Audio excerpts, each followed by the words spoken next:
Good morning students. Last class में अपन ने carboxylic अम्ल की फॉर्मेशन मेथड्स पढ़े थे। उसी फॉर्मेशन मेथड में एक फॉर्मेशन मेथड रह गया था, उसको अपन आज डिस्कस कर रहे हैं। फिर उसके बाद में अपन फिजिकल प्रॉपर्टीज़ को डिस्कस करेंगे। फिजिकल प्रॉपर्टीज़ के बाद में कुछ केमिकल प्रॉपर्टीज़ भी अपन डिस्कस करेंगे इस चैप्टर में, ठीक है ना। तो चलिए आज अपन स्टार्ट करते हैं बच्चों। एक जो मेथड रह गया था उससे, बेयर विलीगर ऑक्सीकरण। बड़ा ही इम्पोर्टेंट टॉपिक है ये।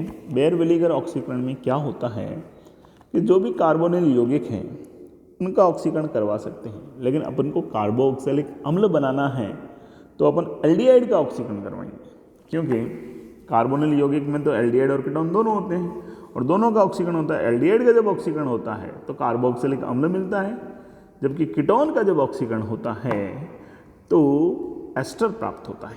इस अभिक्रिया में क्या होगा कि जो अपने पास एल्डिहाइड है, इस एल्डिहाइड का ऑक्सीकरण पर अम्ल से करवाएंगे।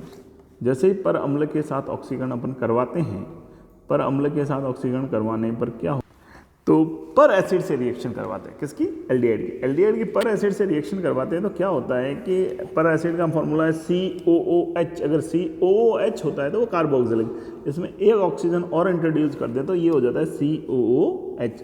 देखिए कैसे, ये है, ये तो है कार्बोक्सिलिक अम्ल, ठीक है। अब मैं इसमें एक ऑक्सीजन और इंट्रोड्यूस कर दूं तो ये हो गया COOH।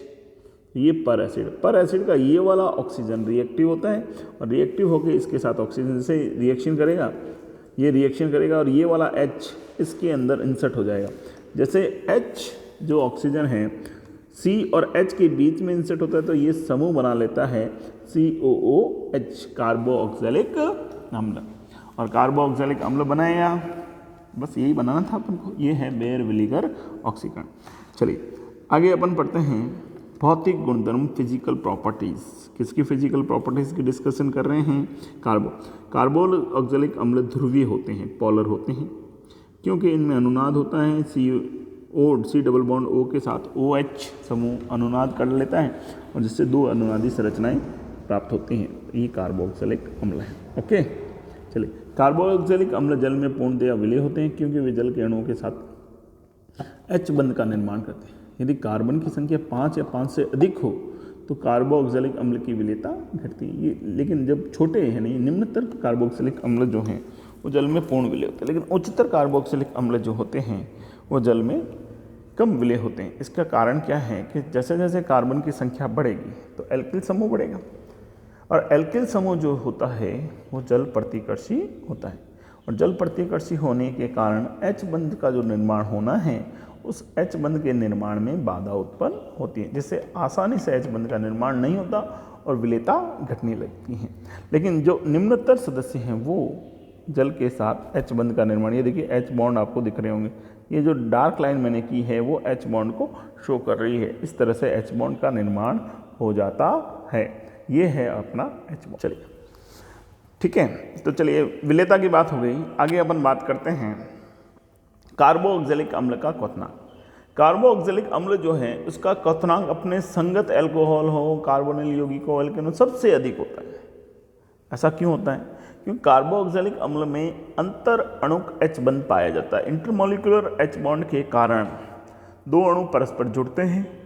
To molecules are combined with each other and form dimer, द्विलक का निर्माण कर लेते हैं, इसलिए इसका क्वथनांक सबसे ज़्यादा होता है। जैसे एक कंपेरेटिव अपन देख रहे हैं क्वथनांक का क्रम, तो carboxylic acid is greater than alcohol, alcohol is greater than carbonyl compound and carbonyl compound is greater than alkane. तो इसमें देखिए कार्बोनिल यौगिक और एल्केन के बारे में तो अपन पहले ही तुलना। अब अगर बात की जाए कार्बोक्सिलिक अम्ल, तो इसमें भी H बॉन्ड है, अल्कोहल में भी H बॉन्ड, लेकिन ज़्यादा कैसे हो गया? जब दोनों में ही H बॉन्ड है तो ज़्यादा। तो देखिए एट ए टाइम, एक समय में कार्बोक्सिलिक अम्ल 2 H बॉन्ड बनाता है और संरचना जो है द्विलक, डाइमर बन जाती है, जबकि अल्कोहल में एट ए टाइम में एक ही H बॉन्ड बनता है। द्विलक बनने के कारण इसका जो क्वथनांक है वास्तविक क्वथनांक से जस्ट दुगुना आ जाता है, जबकि अल्कोहल में ऐसा नहीं हो पाता है। ओके, चलिए बात की जाए रासायनिक गुणों की, चलो केमिकल प्रॉपर्टीज में देखते हैं। तो कार्बोक्सिलिक समूह में कार्बोनिल तथा हाइड्रोक्सिल दोनों समूह उपस्थित हैं। CO भी उपस्थित है, तभी तो इसका नाम है कार्बोक्सिलिक ग्रुप है। CO भी उपस्थित हैं, OH भी उपस्थित है, यानी OH हाइड्रोक्सिल, और ये वाला ग्रुप कार्बोनिल, दोनों समूह उपस्थित हैं। जैसे दोनों समूह की अभिक्रियाएं प्रदर्शित होती हैं। इसकी मुख्य अभिलाक्षणिक अभिक्रिया नाभिक स्नेही प्रतिस्थापन अभिक्रिया होती है, जबकि जो कार्बोनिल यौगिक है उनकी होती है नाभिक स्नेही योगात्मक अभिक्रिया। लेकिन जो कार्बोक्सिलिक एसिड है उसकी होती है नाभिक स्नेही प्रतिस्थापन अभिक्रिया। यह अभिक्रिया अम्लीय माध्यम में आसानी से संपन्न होती है। क्या होता है, ये कार्बोक्सिलिक अम्ल जैसे ही अम्लीय माध्यम में आता है तो ये H+ आयन प्रोटॉन को ग्रहण कर लेता है और ये हाइड्रोक्सिल समूह बना लेता है, और ये हाइड्रोक्सिल समूह H2O को रिमूव कर देता है। इस तरह से अभिक्रिया हो जाती है। ओके, तो ये अपने बन गया न्यूक्लियोफाइल, यानी OH ग्रुप को सब्सटीट्यूट करके न्यूक्लियोफाइल आ गया। इस तरह से अभिक्रिया होगी। अम्लीय अभिक्रिया, पहली अभिक्रिया का प्रकार पढ़ने जा रहे हैं, वो रिएक्शन है अम्लीय अभिक्रिया। कार्बोक्सिलिक समूह अम्लीय प्रवृत्ति प्रदर्शित करता है, क्योंकि कार्बन तथा ऑक्सीजन की विद्युत में अंतर होने के कारण ऑक्सीजन की ओर इलेक्ट्रॉन आकर्षित होते हैं और कार्बन इलेक्ट्रॉन न्यून हो जाता है। इलेक्ट्रॉन न्यून इस कमी को हाइड्रोक्सिल समूह के लोन पेयर पूरा करते हैं। जैसे इलेक्ट्रॉन खींचेगा, कौन खींच रहा है, ऑक्सीजन। ऑक्सीजन जैसे इलेक्ट्रॉन खींचेगा, कार्बन के ऊपर प्लस आएगा, प्लस को पूरा करने के लिए हाइड्रोक्सिल समूह के लोन पेयर इसकी तरफ जाएंगे। जैसे इसकी तरफ जाएंगे तो यहाँ पर आपको दिख रहा होगा ये जो हाइड्रोक्सिल ग्रुप है उसके ऊपर कौन सा चार्ज आएगा, पॉजिटिव। जैसे पॉजिटिव, ऑक्सीजन जो मोर इलेक्ट्रॉन नेगेटिव है वो पॉजिटिव कैसे पजेस कर सकता है, नहीं कर सकता। नहीं करेगा तो इसको पूरा करने के लिए ये इलेक्ट्रॉन खींचेगा, और किससे खींचेगा, अब इसके पास तो प्रोटॉन ही रह गया, प्रोटॉन से इलेक्ट्रॉन खींच लेगा। जैसे इलेक्ट्रॉन खींचता है तो ये नेगेटिव होगा और कार्बोक्सिलेट आयन में बदल जाएगा, और कार्बोक्सिलेट आयन में बदल जाएगा और प्रोटॉन बाहर हो जाएगा। ठीक है, तो ये कार्बोक्सिलेट आयन जो बना है वो भी स्टेबल होता है ड्यू टू रेजोनेंस, और ड्यू टू रेजोनेंस होने के साथ साथ एक और चीज़ इंपॉर्टेंट है। जैसे रेजोनेंस होता है तो पहले जो ऑक्सीजन पे नेगेटिव है, जब दूसरी संरचना बनती है तो भी ऑक्सीजन पे नेगेटिव है, यानी समान आवेश समान परमाणुओं पर उपस्थित है। इस प्रकार की अगर कोई संरचना होती है जिसमें समान आवेश समान परमाणु पर उपस्थित होता है उसे हम समतुल्य इक्विवेलेंट स्ट्रक्चर्स बोलते हैं, और इक्विवेलेंट स्ट्रक्चर बहुत ज़्यादा स्थायी होती हैं। अब बात की जाए प्रतिस्थापियों का प्रभाव, तो दो प्रकार का प्रभाव अपन नॉर्मली देखते हैं, एक +I प्रभाव और एक -I प्रभाव। अगर इलेक्ट्रॉन आकर्षी समूह जुड़ा हुआ है, यानी इलेक्ट्रॉन को खींचने वाला समूह जुड़ा है, -I, जब भी -I समूह जुड़ा हुआ होगा तो अम्लीय प्रवृत्ति के मान में वृद्धि होगी। सीधा सा क्लियर सा हिसाब है, -I अगर बढ़ेगा तो अम्लीय प्रवृत्ति बढ़ेगी, क्योंकि -I जब बढ़ता है तो वो इलेक्ट्रॉन को पुल करता है कार्बन से, और कार्बन से जब इलेक्ट्रॉन पुल होते हैं तो वो इलेक्ट्रॉन पुल करते हैं ऑक्सीजन पे, ऑक्सीजन से पुल करेंगे तो ऑक्सीजन के ऊपर प्लस चार्ज आएगा, और प्लस चार्ज जितना ज़्यादा बढ़ेगा वो उतना आसानी से प्रोटॉन को निकाल देगा।